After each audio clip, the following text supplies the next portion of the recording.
여러분, 우리는 약속을 잘 지켜야 합니다. 우리는 약속하고 약속을 너무 쉽게 어기는 경향들이 있습니다. 근데 어쩌면 우리 교회 성도들도 제가 이렇게 사역을 하다 보면 어쩌면 입에 침도 바르지 않고 거짓을 말할까 그렇게 생각되는 그런 성도들도 있었습니다. 지난주에도 올해 이제 왔던 한 형제인데, 목사님 다음 주 꼭 갈게요 하는데 주일날 전화를 해보면 전화를 끊었습니다. 그런 상황을 만나면 예수를 믿든 예수를 믿지 않든 약속은 지켜야 되는데, 그런 약속을 어겼을 때 갖는 상실감이 참으로 큽니다. 링컨은 약속은 반드시 지켜야 하는데 어떤 것도 약속하지 않은 사람보다 더 소중하지 않다는 거예요. 약속한 것은 소중히 지켜야 한다는 그런 말이죠. 약속은 기한이 있고 충분히 시간이 있습니다. 그러므로 어떤 시간, 어떤 기간이 걸려도 약속은 지켜내는 거죠. 그러다 보니까 약속은요, 윤리적인 책임감이 뒤따르게 됩니다. 책임. 약속을 지키는 것에 대한 책임. 오늘날 정치 얘기해서 죄송합니다만은 현직 국회의원이 되겠다는 사람들이 한결같이 약속 잘 지키지 않는 사람들이 국회의원 되겠다고 나서는 거예요. 철저하게 공약대로 하지 않겠다. 공약을 지키겠다고 공약대로 하지 않는 사람들. 법을 따르겠다고 하면서 법을 따르지 않는 사람들. 사실 약속을 어기는 거죠. 그러니 우리나라 민주주의 모습은요, 아직 멀었죠. 아직도 멀었어요. 여야 할 것 없습니다. 다 똑같습니다. 약속 안 지키는 데 있어서는 여야 가릴 것이 없다. 왜 그런가? 악한 죄성이 있기 때문에 그래요. 악한 죄성. 근데 그 죄성이 짙으면 짙을수록 더 약속을 더 쉽게 파기합니다. 왜요? 양심이 없거든요. 양심이 화이 맞은 자거든요. 그래서 극단적 경우에 이렇게도 말합니다. 버리운 잔이라 그렇게 말해요. 버리운 잔이라. 오늘 우리가 그렇게 살아서는 안 되겠습니다. 성경은 어찌 보면 약속의 책이에요. 그걸 오늘 예수님께서 쓰신 단어로 표현하면 언약이죠. 언약. 언약, 약속. 무려 이 언약이라는 단어가 289번이나 반복돼서 쓰여지고 있어요. 언약을 지켜라. 언약을 지켰다. 언약을 지키지 않았느니라. 계속 반복되는 약속이라는 단어입니다. 하나님께서는 에덴 동산에서부터 언약으로 시작하셨습니다. 인간을 창조하시고 제일 첫 번째 주셨던 언약의 약속이 뭐냐면 창세기 1장 28절에서 주신 축복인데, 생육하고 번성하여 땅에 충만하라, 땅을 다스려 정복하라고 하는 우리에게 권세를 주신, 다른 짐승들에게 이 땅을 다스리고 정복하라 그러지 않았어요. 다른 새들에게, 다른 물고기들에게 이 땅을 정복하라 그러지 않고요, 오직 인간이었던 아담과 하와에게 가장 좋은 축복, 생육과 번성과 충만함의 축복을 주셨습니다. 또한 이 아담과 하와가 그렇게 하나님께서 주시는 은혜 안에서 수많은 축복을 받아 누리고 있었지만, 그 중에 하나, 하나님과 꼭 지켜야 될 질서가 하나가 있었는데, 그게 뭐냐면 동산 중앙에 있는 생명 선악과는 그 열매를 먹지 말라라고 약속하신 거예요. 그래서 알게 모르게 아담과 하와는 선악과를 먹어서 안 된다고 하는 하나님과의 약속이 되어져 있는데 그것을 어긴 거예요. 그것만은 안 돼. 너희가 다 해도 우상만은 안 돼. 거짓되고 헛된 것을 굴복해서는 안 되라고 하는 그런 언약을 하나님께서 체결하신데, 이 아담과 하와에게는 선악과라는 열매를 먹지 않는 것으로 언약이 체결되어진 거예요. 그러나 그걸 깨버렸습니다. 뭐라고요? 죄는 항상 죗값이 따라오게 돼 있어요. 고난이죠. 고난. 그렇게 다윗, 믿음에 좋은 사람 다윗도 인구조사 한번 잘못해가지고 수많은 사람이 죽어나가는, 또 아들이 저질렀던 악한 죄성들 때문에 결국 그 아비가 그 죄를 감당해서 아들을 잃게 되는 그런 극단적 상황들도 나타납니다. 아담과 하와가 그런 아픔의 상처가 있었을 때 결국은 첫 번째 아들 가인을 잃는 그런 수치스러운 가정이 되었죠. 그럼에도 불구하고 하나님은 아담과 하와를 포기하지 않고 아담과 하와에게 뭐라고요? 짐승의 가죽을 옷을 입혀서 그들의 죄를 더 씌워주셨습니다. 그러면서 내가 너희들을 구원할 것이라고 약속해 주셨는데 그것을 흔히 별명 붙이는데 원시복음이라고 말하는데 창세기 3장 15절에 이렇게 표현했습니다.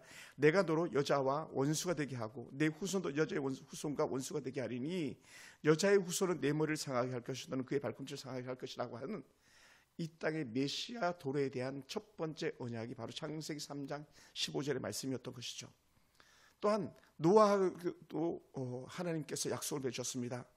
노아에게 홍수 이후로는 다시는 내가 물로서 세상을 심판하지 않을 것이라고 하시면서 놀라운 언약의 은혜의 한 상징을 주셨는데 그게 뭐냐면 바로 무지개라는 하나의 징표입니다. 여러분, 하나님은 여전히 살아계시고 하나님은 여전히 우리 가운데서 신실하고 역사하시는데 그 약속을 지켜야 된다는 징표를 갖다가 비가 온 날 개인 후 무지개로 그 사인을 보여주시는 거예요. 너희가 약속을 지켰니? 나는 약속을 지키고 있어. 이렇게 말씀하시는 것 같아요. 따라서 하나님과 약속을 지켜야 합니다. 약속을 지켜야 돼. 네. 아브라함에게도 하나님께서 자주 약속해 주셨습니다. 아브라함 언약으로 말합니다. 우리 아담 언약, 노아 언약, 아브라함 언약 이렇게 흔히 많이 말하는데 하나님께서는 틈만 나면 아브라함에게 내가 너로 큰 민족을 이루겠다고 계속적으로 약속해 주십니다. 창세기 15장 5절을 보면은 그를 이끌고 밖으로 나가 이르시되 하늘을 우러러 무뼈를 셀 수 있나 보라. 또 그에게 이르시되 내 자손이 이와 같으리라라고 말씀하시면서 하나님의 은혜 언약을 허락해 주십니다. 그러면서 그에게 어떻게 하냐? 얘야, 내가 너에게 많은 민족 축복을 줄 테니까 그래서 나랑 하나 증표를 갖자 했어요. 그 증표가 뭐냐면 할례라는 증표예요. 할례는 내가 하나님의 언약 백성입니다라고 하는 증표인 거죠. 교회 안의 성도들이 세례는요 하나님과 언약 증표예요. 내가 하나님의 자녀입니다라고 하는 언약 증표입니다. 근데 성도들이 이걸 너무 쉽게 생각하고 너무 쉽게 날려버리는 거예요. 우리 김영 성도도 그렇고 엔실린도 그렇고 또 도혁이도 그렇고 너무 가슴 아픈 거예요. 물론 잘못 관리한 저의 잘못도 있었겠습니다만은 또 코로나라는 그런 복병도 있었겠습니다만은 사단의 속삭임에 넘어가 버리고 마는 거예요. 세상 쾌락, 세상 연락, 친구가 좋다고 노는 게 좋다고 거기에 빠져가지고 똥인지 된장인지 구별 못하면서 그게 젖어있는 그런 어리석음은요 하나님의 언약을 지키지 않는 그런 어리석음인 거예요. 어리석음. 우리 그래서는 안 되는 거죠. 그래서 하나님께서는 아브라함에게 너 나랑 할례하자. 그래서 아브라함이 할례를 행합니다. 그 당시 할례를 행한 건 어찌 보면 생명을 걸고 행하는 피가름의 역사거든요. 그러니 그 모세의 부인이 아들들 할례 안 한 것 때문에 우리가 다투게 생겼다고 하면서 길 가다가도 자녀들을 할례를 시키는 그런 일까지 있는 거죠. 그만큼 하나님과 난지 8일 만에 할례 언약은요 대단히 소중한 거죠. 우리가 잘 아는 모세 같은 경우는요 하나님께서 모세에게 무궁무진한 축복을 줍니다. 출애굽기 19장 보면은 세계가 다 내게 속하였나니 너희가 내 말을 잘 듣고 내 언약을 지키면 너희는 내 모든 민족 중에서 내 소유가 되겠고 너희가 내게 대하여 제사장 나라가 되며 거룩한 백성이 되리라라고 하는 제사장 나라에 대한 축복권을 주십니다. 민족을 이루고 제사장 나라가 되게 하고 제사장 나라, 제사장 가문은 영광입니다. 하나님의 일을 맡았다는 것 자체는요 누구도 정말 그 부러워할 만한 그런 충분한 가치가 있습니다. 레위 지파는요 특별히 빼어난 지파입니다. 여호와를 향해서 특별히 충성스러움을 보였을 때에 그 가문에 그 지파에 하나님만을 온전히 섬기는 레위 가문에 축복을 주셨던 것이죠. 그게 제사장입니다. 그리고 성전을 관리하는 그런 직분들이었고요. 그 직분을 우리는 더 소중히 여기는데 오늘 이 모세에게 제사장 나라가 되게 하겠다. 이 제사장 나라는 세상 수많은 나라가 있지만 그 중에 쏙 빼어져서 전적으로 하나님의 말씀을 따라 사는 나라로 뽑아줬다는 거예요. 그럼 뭐가 다르냐? 이방인들과 뭐가 다르냐? 이방 나라 뭐가 다르냐? 그 이방 나라도 하나님 믿을 수 있는데 다른 게 한 가지가 있다. 그게 뭐냐? 하나님의 말씀을 그들이 맡았다는 거예요. 하나님의 말씀을 아무 나라 아무 백성에게 주지 않았다는 겁니다.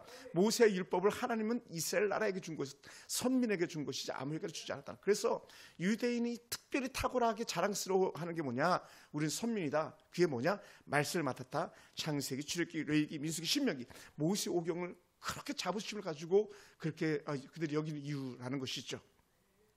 그러면서 모세에게는 언약의 증표로 무엇을 주었는가? 아브라함에게는 할례를 줬고 노아에게는 무지개를 줬다면 모세에게는 언약, 십계명의 율법을 준 거예요. 십계명 율법만이 아니라 성전에서 어떻게 해야 되는지, 하나님을 어떻게 섬겨야 되는지 조목조목 주셨던 모세 오경의 말씀을 그 언약의 증표로 주셨습니다. 그러니 그들은 철저하게 모세에게 주셨던 십계명 율법을 지킬 책임이 있었던 것이죠. 또한 더 나아가서 다윗에게도 하나님께서 언약을 베푸셨는데 사무엘 7장 16절을 보면 이렇게 말합니다. 내 집과 내 나라가 내 앞에서 영원히 보존되고 내 왕위가 영원히 견고하리라. 내 왕자리가 보존될 거다라는 거예요. 다윗에게 주셔도 축복이에요. 내 나라 내 위가 영원히 보존되리라. 그런데요 여러분, 이 약속을 영원히 보존시키기 위해서는 어떻게 해요? 그 자손들이 그 하나님의 언약을 지켜내는 거예요. 근데 불과 한 대도 못 가서 다윗의 위는 와장창 중창 다 무너지고 만 거예요. 어떻게 해요? 아들 솔로몬이 나라를 개판을 만들어 버렸습니다. 온 천지를 우상단지로 만들어 버렸습니다. 여호와의 저주가 솔로몬에게 임하고 그 아들이 그 책임을 전가하는데 결국 나라가 짜게지는 남유다 북이스라엘 비극이 있었고요. 그 하나님 은혜의 말씀을 저버렸던 그 역사 때문에 북이스라엘은 두고 악한 우상 천진 온갖 고난 가운데 거하는 그런 불행한 나라가 될 수밖에 없었습니다. 그래서 그나마도 감사한 게 이 다윗의 위가 영원무궁하다는 영적 은혜 하나 때문에 솔로몬과 그 아들 그 르호보암으로 이어지는 이 왕위는요 마지막 시드기야가 눈이 뽑혀서 포로로 끌려가는 그 상황 중에 있었지만 마지막까지 다윗의 자손이 왕위를 계속 이어갔습니다. 그리고 하나님께서 비록 그들이 포로로 끌려가고 나라가 망했지만 그럼에도 불구하고 내가 다시 다윗의 위를 갖다 견고하게 회복시킬 것이다 하면서 나타난 새로운 한 왕, 완전 무궁한 왕, 완전 무결한 왕이 나오는데 그분이 바로 예수예요. 그래서 다윗의 자손 예수지만 다윗의 왕권을 가지고 이 땅에 오시는 분이 예수님이었습니다. 그러므로 다윗에게 주셨던 놀라운 은혜 축복의 증거는 뭐냐 했을 때에 모든 계보가 다윗을 통하여 이루어져 나갑니다. 그리고 다윗의 언약도 여전히 우리 가운데 실현되어지고 있는 언약인 거죠.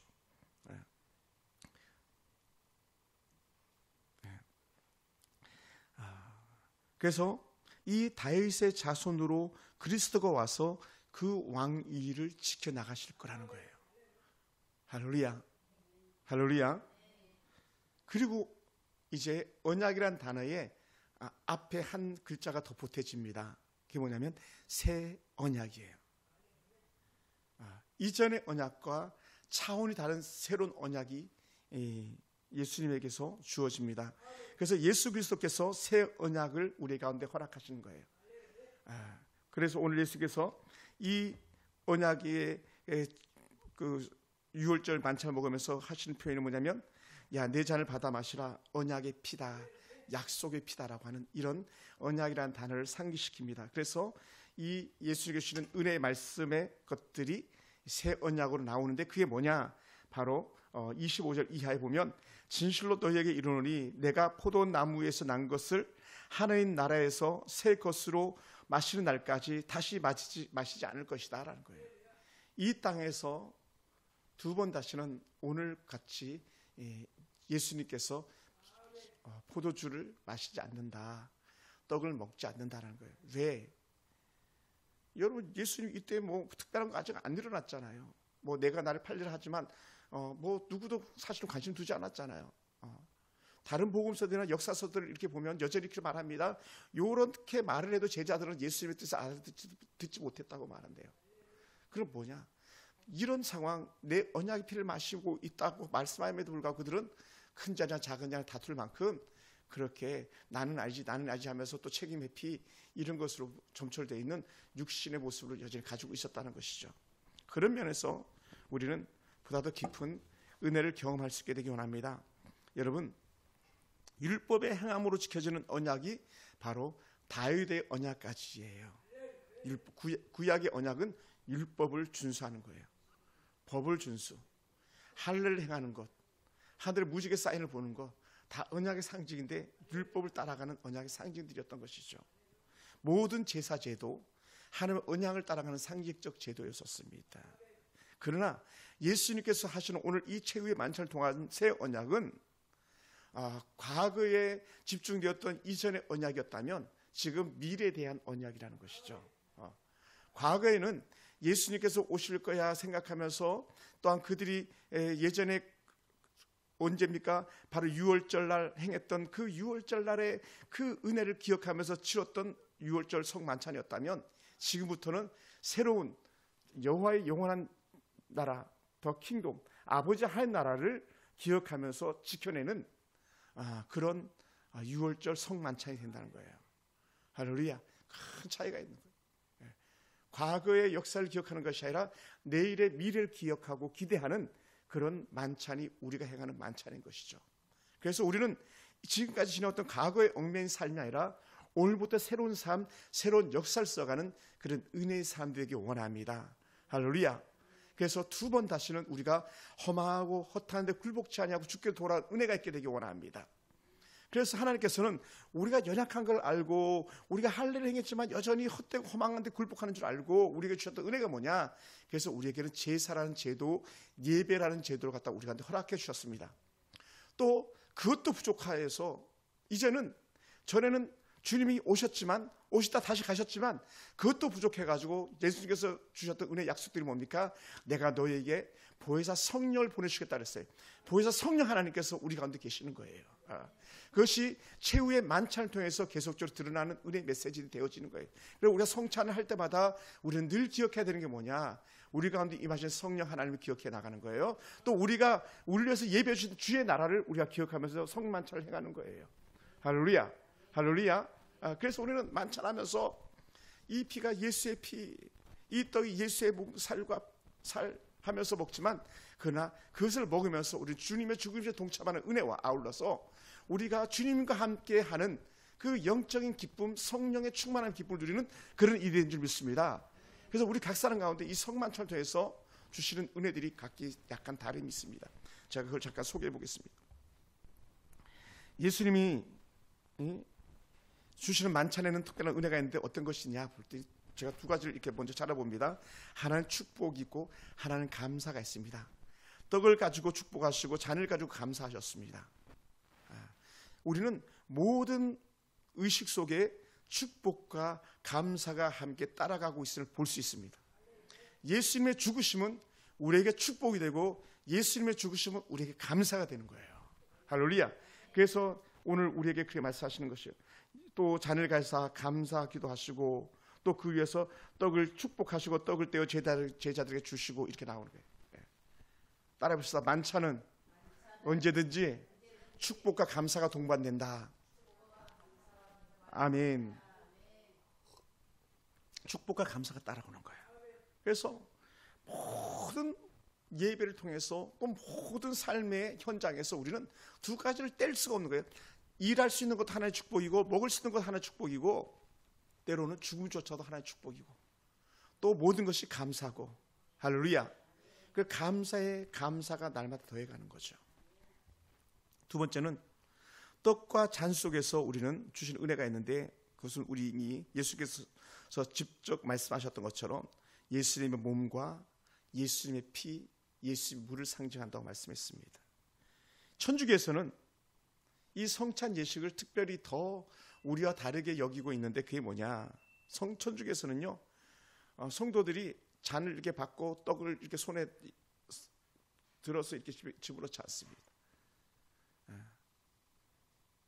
떡을 사제가 짚고 입을 벌리게 하고 입에다 넣습니다. 잔을 가지고 그렇게 하기도 하죠. 왜 그런가? 이게 큰 차이가 있어. 우리하고 큰 차이가 있는 게 뭐냐? 떡 자체가 이미 내가 지금 먹는 떡 자체가 예수님이라고 성체라고 하는 거예요. 성체. 떡이. 또 잔이 그 포도주가 예수님의 피다. 좀 더 이거 과격하게 해석하면 진짜 예수님의 살, 진짜 예수님의 피라고 그들이 믿고 그들이 만지지 않는 거예요. 왜 그러냐? 너희가 거룩한 예수의 몸을 어찌 만지겠느냐? 죄인된 너희가 예수의 몸을 어찌 만지겠느냐? 그런 의미를 부여해가지고 그렇게 해요. 여러분, 우리나라에서는 루터교가 흔하지 않습니다만 우리나라에도 루터교가 있습니다. 루터교에서는요, 떡과 잔 안에 우리 주님께서 함께 공존하고 있다. 떡과 잔 속에 같이 있다. 이렇게 표현합니다. 오늘 우리 같은 경우는요, 칼빈이 새로운 그 성찬에 대한 것을 강조했는데 그게 뭐냐? 가장 합리적인 성경적 해석입니다. 예수님 성찬에서 실제로 임하는 것이 아니라 영적으로 임잠을 우리에게 말씀해 줍니다. 영적 임재설이라고 말해요. 성령이 그 가운데 함께 하시다라는 거예요. 할렐루야. 성찬식. 그래서 신령한 은혜가 아주 거룩한 성찬을 통해서 나타나는데, 물론 다 그렇지 않겠습니다만은 성찬에 참여하는 사람마다 다를 수 있겠습니다만은 그 성찬 예수 통해서 하나님의 깊은 은혜를 누리는 거예요. 성령의 충만함이 그 임재하심으로 나타나는 것이죠. 예수님께서 하라고 했던 말씀, 너희는 가서 모든 족속으로 제자를 삼아 아버지와 아들과 성령의 이름으로 세례를 주고, 세례 하나 또 굳이 하나를 더 끄집어낸다면 너희가 성찬을 하라는 거예요. 언제까지? 주님이 다시 오시는 그날까지. 큰 은혜가 있는 거죠. 그러니까 우리는 이 성찬 예식을 통해서 주님의 큰 사랑을 더 느낄 수밖에 없습니다. 그래서 성찬 예식에 임하는 마음들이 남다른 것이죠. 그리고 그 예수님의 성찬을 행하면서 우리는 어떻게 돼요? 더 주를 위해서 살겠습니다라고 하는 신앙의 거룩한 결단이 일어나는 거예요. 하나님께 주신 축복, 하나님께 주신 감사의 조건들을 가지고 우리가 성찬 예식에 참석하는 거죠. 그러면서 또 왜 굳이 칼빈이 그렇게 했는가? 근거가 뭐냐면 너희가 이를 행하여 나를 기념하라라고 말씀하신 거예요. 기념하라. 그것이 누가복음 22장 19절이나 고린도전서 11장 24절 25절에서 사도 바울도 이 말씀을 인용해 가지고 기념이라는 단어를 써요. 그래서 영적 임재설, 기념설 같이 이렇게 가는 거예요. 예수님의 죽으심을 경험하는, 기억하는. 또 구약의 유월절은 출애굽해서 우리 백성을 종된 것에 속박해서 해방시켜 줬던 것을 기념하면서 드려지는 절기가 유월절 제사였었던 것처럼 우리 그렇게 하는 거예요. 초막절 같은 경우는 광야에서 우리 하나님께서 우리를 어떻게 먹이고 입히고 재우셨는지와 다 기념하기 위해서 지키는 절기가 초막절이고, 그래서 우리는 그 은혜 가운데 있는 거죠. 유대인들은요, 유월절을 지킬 때 습관적으로 4가지의 기본 잔을 마셨답니다. 4가지 약속을 잡고 잔을 마셨는데, 첫 번째 잔을 마실 때는 애굽 사람들의 무거운 짐 밑에서 내가 너희를 빼낼 것이다 라고 하는 약속의 말씀을 붙잡고 그들이 살았는데 정말 그렇게 된 거예요. 그게 유월절 사건이 일어난 거죠. 그래서 그것을 기념하고 그 첫 잔을 마신답니다. 두 번째 잔은 내가 애굽의 그 큰 악한 노동에서 내가 너를 건질 것이다. 정말 힘들었잖아요. 애굽의 종사는 정말 힘든 거거든요. 사실은 여러분 말을 하지 않아서 그렇지 오늘 이 땅에 살아가는 여러분의 삶이 사실 얼마나 고된 노동입니까? 얼마나 힘듭니까? 그것을 기억하면서 하나님께서 우리에게 준 은혜가 뭐냐면 너희들의 그 큰 고난을 내가 다 건져낼 것이다. 그래서 예수님께서 주셨던 은혜 말씀이 뭡니까?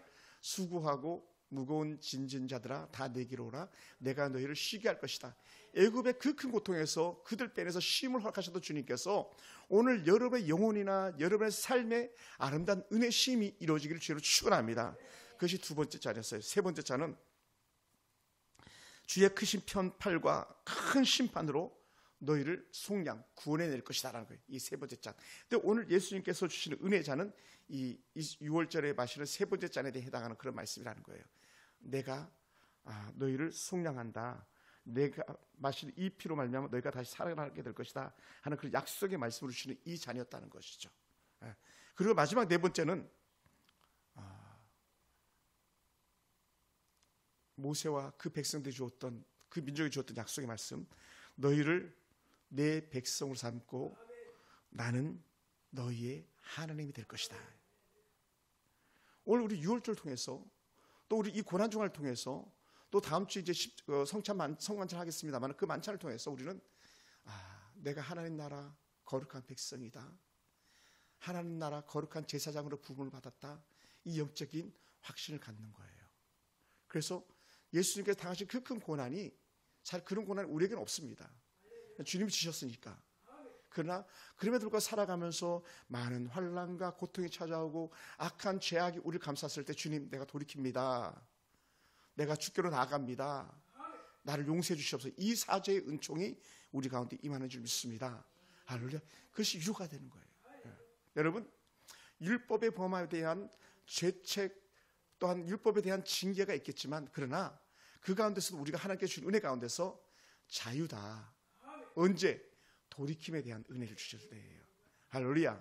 따라서 돌이키면 자유다. 돌이키면 영생이다. 할렐루야. 돌이키면 자유, 돌이키면 영생이 있는 거예요. 그 한편 강도가 당신의 나라에 임할 때 나를 기억해달라고 했을 때 그에게 마지막 곧 찰나였지만 주를 따르고 믿었던 그 신실한 그 믿음이 자신의 영혼의 모든 것이 보장받았던 것처럼 오늘 우리 삶 속에서도 이러한 은혜가 있게 되길 주로 축원합니다. 그래서 우리는 성만찬을 하면서 예수님 6월절 만찬을 기억하면서 우리는 하나님 내가 주를 바라보겠습니다, 주의 은혜를 기억하고 살겠습니다 하는 그런 영적 화실 속에 거하는 은혜가 있길 주로 축원합니다. 그러면서 주의 은혜가 뭐냐?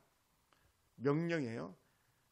야, 먹어도 되고 말아도 되고 이게 아니라 받아 먹으라, 받아 마시라고 명령한 거예요. 아멘. 그러니까 이 하나님의 앞에 구원받은 백성들은 이 성찬은 의무예요. 의무. 부득불 악한 죄들이 있어서 오히려 해가 될까 두려운 심정들은 성찬에 참여하지 말라고 권면을 합니다. 그러나 그렇지 않은 경우는 받아 먹으라, 받아 마시라. 그래서 그 은혜 안에 거룩한 확신을 다시 가져라, 이렇게 고백하는 거예요. 요즘 우리 교회들이 징계하지 않습니다만은 그 징계의 가장 무서운 것 중에 하나가 뭐냐? 수찬정지라는 거예요. 성만찬에 참여하지 못하게 하는 거예요. 그만큼 성만찬은 영적인 권위가 있고 하나님에 대한 신앙의 고백이라는 것을 우리는 더 잘 바라볼 수 있는 것입니다. 그래서 믿음 안에 고백하는 아주 성만찬을 귀히 여겼던 그런 판단에서 수찬정지라는 그런 제도가 나온 것 같습니다. 가장 강력한 제도는 뭡니까? 교회 안에서 출교. 교회에서 쫓아내는 거. 그래서 사복음서를 이렇게 보다 보면 출교를 당할까 두려워함일러라, 이렇게 함이라, 이렇게 하는 경우가 나옵니다. 그러니 드러내놓고 예수 믿는다 말을 못하는 사람들도 있었더라는 것이죠. 왜? 그러면 유대인들이 출교시켰기 때문에. 사랑하는 성도 여러분, 오늘 우리 속에 지금은 우리가 할례를 행하든 할례를 행하지 않든, 우리 때는 성찬을 먹든 성찬을 마시지 않든 이미 다 우리는 구원받은 하나님의 거룩한 백성들입니다. 그러나 굳이 우리가 그렇게 세례를 받고 성만찬에 참여하는 것 중에 하나의 강력한 은혜의 이유가 있다면 우리는 예수를 더 잘 알기 원하고 예수를 더 잘 섬기겠다는 그런 결단이고, 우리가 마침내 이 땅에 삶을 마친 다음에 본향이 예비된 것을 믿고 나는 천국 본향으로 돌아간다라고 하는 거룩한 은혜 확신을 매 순간마다 더 확인하는 것이 성만찬이고 우리가 매일 드려지는 예배인 줄 믿습니다. 그러므로 우리는 이런 예배를 통해서, 이런 만찬을 통해서 우리의 신앙이 견고해진가 아울러서 우리의 삶을 돌이키는 거예요. 뭐라고요? 나는 이제 예수님밖에 없습니다. 주 안에서 내가 살고 지겠습니다. 이런 고백을 하는 거예요. 할렐루야. 그게 우리가 사는 길이에요. 세상 그 어리석고 미련한 헛된 자들이 따르는 그런 헛된 신앙이 아니라 우리는 진짜 예수를 믿는 사람들, 이미 예수 그리스도를 믿고 주로 신앙 동안에 성령이 우리 안에 임재하실 것을 그런 믿는 믿음 안에 사는 여러분이 진짜 그리스도인인 줄 믿습니다. 사랑하는 성도 여러분, 미래로 나가는 성만찬이었습니다. 오늘 우리에겐 내일이 보장된 성만찬이 되길 주로 축원합니다. 내일의 삶이 회복되는 은혜가 있기 원합니다. 악한 사단의 손 안에서 여전히 공기들처럼 놀림을 받고 있는 사람이 있다면 탈출하시기 바랍니다. 엑소더스, 성만찬 유월절은 탈출하는 시간이거든요. 죄에서 탈출하는 은혜 붙잡고 살겠다는 결단, 이것이 유월절 만찬의 은혜의 징조인 줄 믿습니다. 예수님께서 부활하시고 제자들에게 모든 민족으로 제자 삼는 사명을 주셨습니다. 만찬 후에 받은 이 사명 가지고 우리가 승리하게 되길 주로 축원합니다. 말씀을 마무리합니다. 사랑하는 성도 여러분, 주님께서 성찬 예식을 제정하여 지키라고 하신 것은 우리의 중심 사상입니다. 그리고 우리는 성만찬을 귀히 여기기 원합니다. 또한 우리가 주님의 은혜 안에서 십자가의 길을 걷는 것은 주님이 내 안에서 계심에 대한 증거입니다. 성령 하나님이 함께 하시는 증거. 그리고 마지막, 우리가 이 땅의 마지막 마침표를 찍는 순간에 우리는 천국 간다라고 하는 확신입니다. 그 확신된 삶이 저와 여러분 삶이 되기를 주님 축원합니다. 기도하겠습니다.